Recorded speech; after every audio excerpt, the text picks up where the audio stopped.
All right, welcome to The Explainer. Today we are digging into a really fascinating story. It's about Heidelberg Materials, a massive 150-year-old concrete company, and they are making a huge multi-billion-dollar bet to go from being one of the world's biggest polluters to a leader in green technology. So for investors, the question is simple. Is this gamble going to pay off? Let's find out. And that's really the heart of it, isn't it? I mean, this is the multi-billion-dollar question right here. You've got this absolute titan of an industry, Heidelberg Materials, and it's basically standing at a fork in the road. One path leads back to its carbon-heavy past, and the other leads to a future that could be incredibly green, and, just as importantly for investors, incredibly profitable.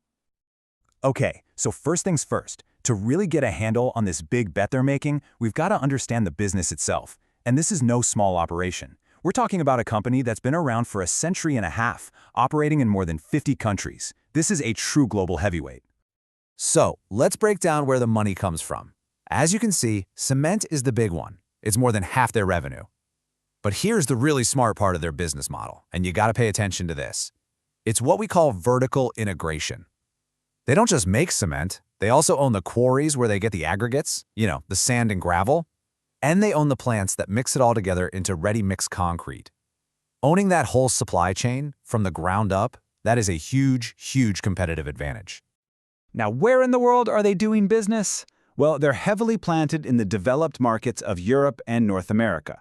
And from an investor's point of view, that's great for stability. You get these nice, predictable cash flows, but there's always a but, right? The downside is that they are super concentrated. Almost half their revenue comes from Europe alone. That means they're really exposed to any slowdowns there, not to mention the increasingly strict environmental rules. Okay, so what makes this company such a beast? What's its competitive advantage, or its moat? Well, let's dig into the bull case, which really boils down to two things: a super strong financial position and some really smart, disciplined management. First up, let's talk about a number that every serious investor looks at: return on invested capital, or ROIC. They consistently hit around 10%. Now, why does that matter? It's simple. It means that for every dollar they put into the business, they're creating real economic value. They're not just spinning their wheels, they're actually making smart investments that pay off. Next up, the balance sheet. And honestly, it is a thing of beauty. For years, they were bogged down, paying off a huge mountain of debt from a big acquisition they made. But now, that's all in the rearview mirror. Their leverage ratio is down to just 1.2 times. That is way below what they even aim for.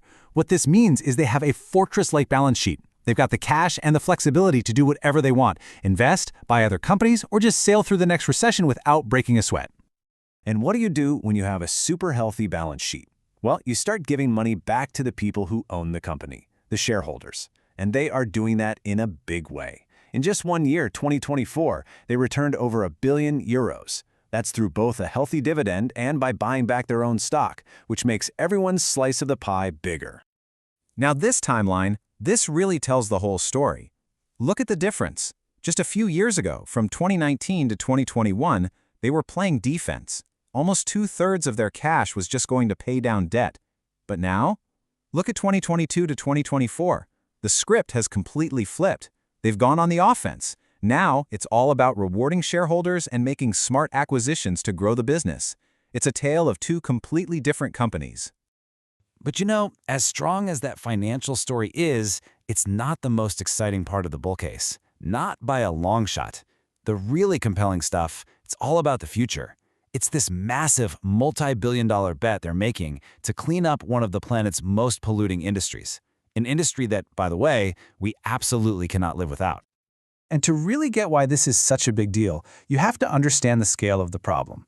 Just think about this. Making cement is responsible for about 7% of all CO2 emissions on the entire planet. That is a staggering number. So if you can figure out how to solve that problem, well, that's not just an environmental win, that is a gigantic business opportunity. So how are they planning to do it? Well, the key is this technology called carbon capture, or CCUS. See, the problem with making cement is that a lot of the CO2 comes from the chemical reaction itself. You just can't avoid it. But with CCUS, you can basically put a giant filter on the smokestack and capture that CO2 before it escapes. You literally grab it out of the air. And what do you get when you use that technology? You get something completely new, something revolutionary. They're calling it evoZero. And it's on track to be the very first cement on the market anywhere in the world that's essentially net zero, because it captures all those pesky process emissions. This isn't just a small improvement. This is a potential game changer for the entire industry. Now here's the absolute kicker, and for an investor, this is the most important part. This whole green strategy, it's not about just spending money to be compliant. No, this is a commercial strategy. Management is on the record saying they expect this evoZero stuff to have profit margins that are 20 to 30 percentage points higher than regular cement. They're not just making a green product, they're trying to create a brand new, super profitable premium category.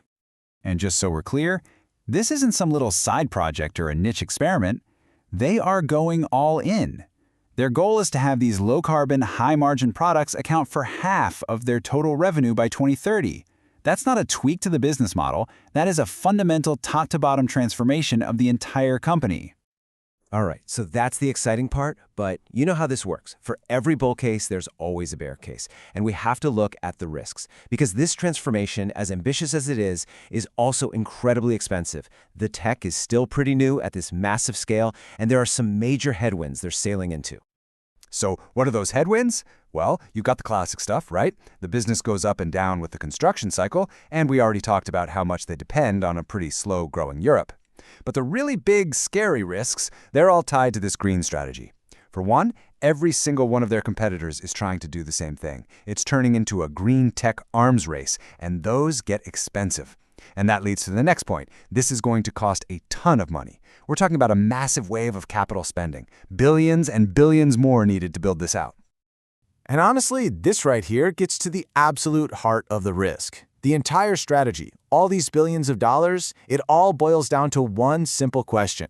Will people actually pay more for green cement? If the answer is yes, this is a grand slam home run. But if the market says no thanks, well, Heidelberg could be stuck with billions in useless investments, turning them into a high-cost producer, in what is, at the end of the day, a commodity business. The stakes could not be higher. So, you've heard the bull case, you've heard the bear case. This all leads us to the final question for any investor. How is the stock market looking at this? What price is it putting on this story right now? Okay, let's look at the numbers.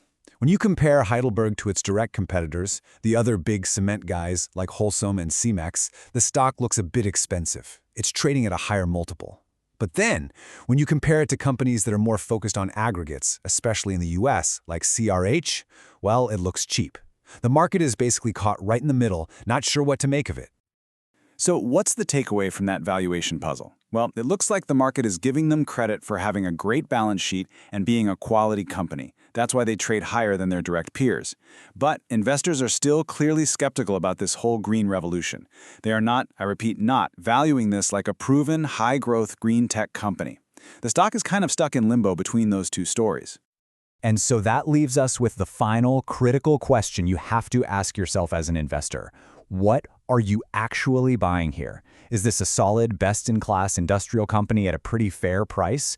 Or is it a high-risk, high-reward green tech startup hiding inside an old-school company? Which one is it? That is the multi-billion-dollar gamble at the heart of Heidelberg Materials today.